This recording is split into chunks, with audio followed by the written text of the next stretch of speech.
If you're working to learn something new or solve a complex problem or share some interesting ideas with others, and you'd like to make full use of your brain, tap into its impressive processing power, then my encouragement for you is this. I encourage you to make models that bring together a complex set of information and helps you to wrap your head around it. And in this case, the models that you're making require only pen and paper. They're models that you can sketch out on the page, on the whiteboard, on your tablet. And here I'd like to outline two broad categories of models that you can choose from. One that leans toward the left side of your brain and taps into more logical thinking, and that is the creation of diagrams. The other lives more on the right side of the brain and taps into your emotions, and that's the creation of drawings. To create diagrams, you only need to step up the first two rungs of the visual language ladder, making use of words and shapes. To create drawings, you need the next two. You need to be able to sketch out objects and people. And what I'd like to do here is lay out a set of options for you to choose from. Some common types of diagrams and some useful types of drawings that you might use in the third step of the Sketch It Out framework. After defining your purpose and collecting the pieces, you then have to solve the puzzle.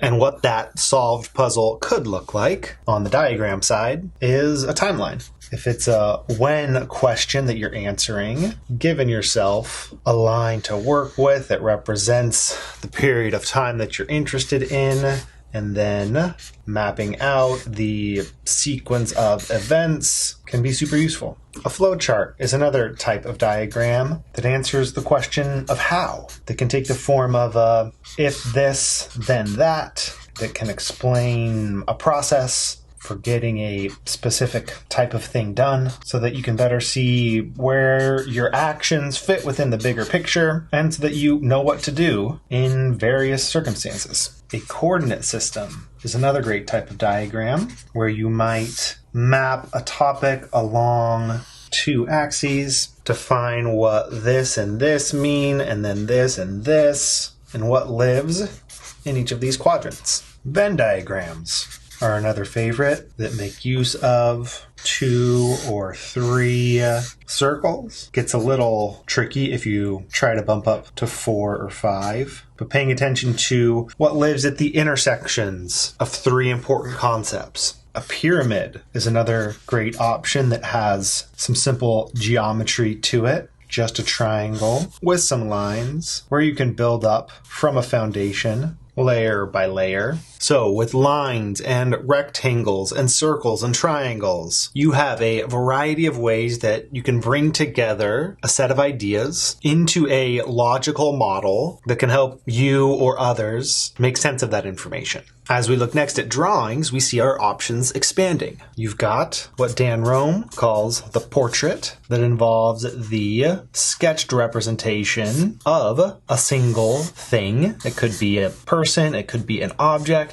You sketch out that thing and then maybe list some of its attributes. The network self is a good example of a portrait. I'd consider the visual metaphor to be a step up from a portrait. With a visual metaphor, what you do is still potentially make use of a single object. Let's use an onion as an example here. But with a visual metaphor, what you do is you make use of the structure of that object. You make use of its characteristics and apply it to a different situation. So with a portrait, you're representing the actual thing. With a visual metaphor, you're making a connection between two different things. You're using the layers of an onion to talk through maybe the barriers we put up as individuals that maybe make us feel protected, but that when you strip away those, you get more to the core of who you are. And because any real object in the world has these inherent characteristics to it, you can turn pretty much anything into a visual metaphor by breaking it down and then mapping those characteristics to something else. Another type of drawing that you can create is a scene.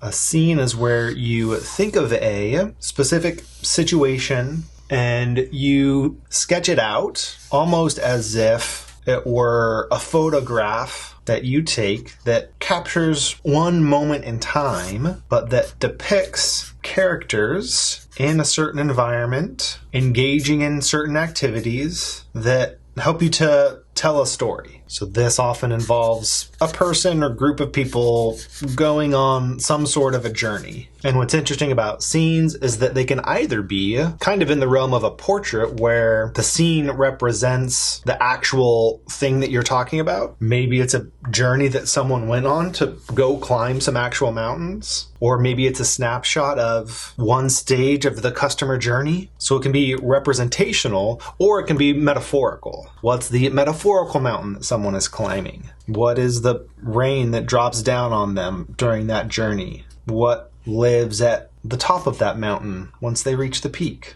And then a related type of drawing is a map, where a scene shows you kind of the side view of a situation. The map shows you the top-down view from a bit higher perspective. That could just be a collection of portraits, a collection of individual objects, but that are sketched out in a way that shows how they're related to each other in space. And just as with a scene, this map could be representational of an actual physical location, or it could be more of a metaphorical representation. And when it comes to drawings, you can see that the portrait and the visual metaphor in some ways are an easier starting point, because in each case you kind of just draw one thing big compared to a scene or a map where you draw multiple things and focus on how they're related to each other. But in all of these cases of a drawing, I think you'll find that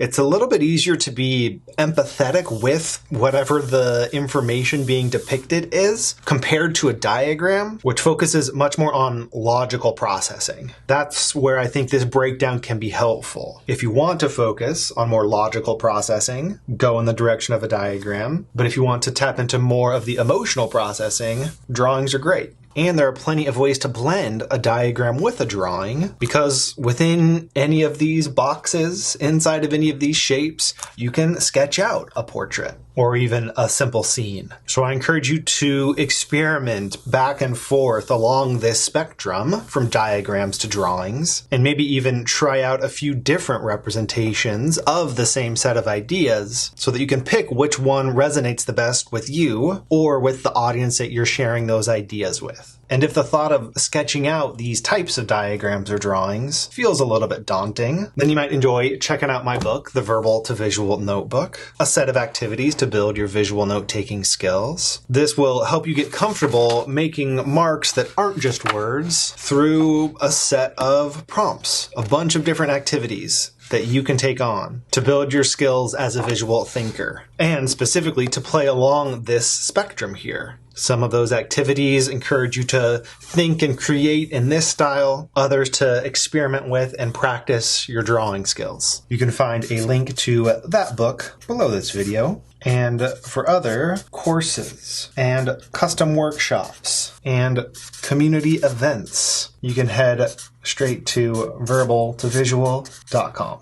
Good luck as you get out there and make your own models, and stick around for more tips on becoming a visual thinker. I'll see you in the next one.